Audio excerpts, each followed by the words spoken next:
anak, na alam ko hindi mo pa ako maintindihan ngayon, pero wish ko at lagi kong pinagpipray kay Lord na maging healthy ka and lumaki ka may takot sa Diyos. Happy first birthday, anak, Aya Liana. I pray na good health. Nawa maging malaki kang may takot sa Diyos. Lagi mong tatandaan na mahal ka ni Daddy, ni Mami at ni Ate. We love you, Aya!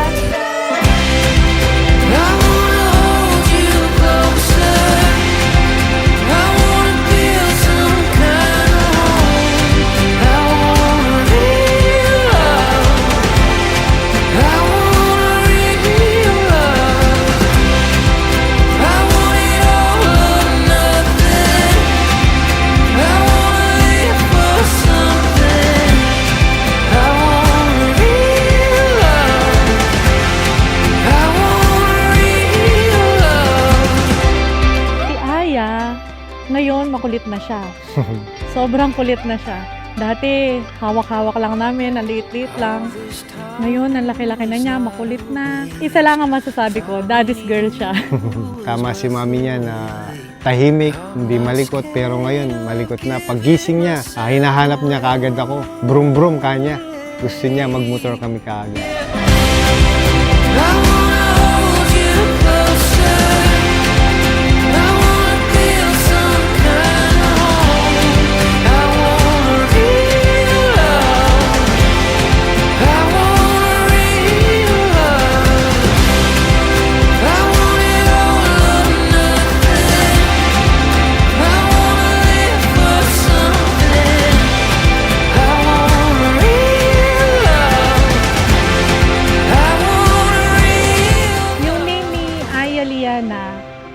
Actually, silang tatlong babies namin is may initial sila na AL.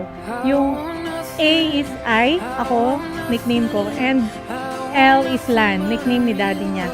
Kaya nag-isip kami ng name niya na AL is Aya Liana. Yun na yun. Happy birthday, Aya! Happy birthday, Aya! Ang wish ko sa'yo is mas maging healthy ka and more birthdays to come, and may God showers you more and more blessings. And always remember that when you are sad, we are always there for you.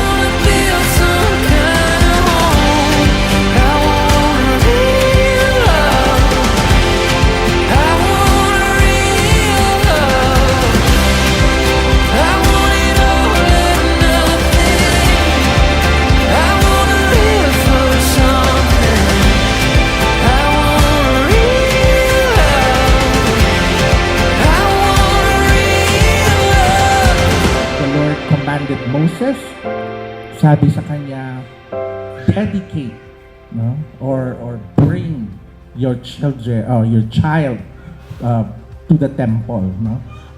Hindi man tayo sa temple right now, but when we gather here as the children of God, as the people of God, it is already considered a temple or church. No? We can say that the Lord, that Aya has given a miracle to the lives of Irish and Alan.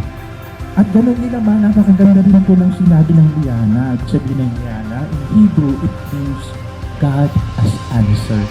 So pagdudugtungin natin, God has answered through a miracle.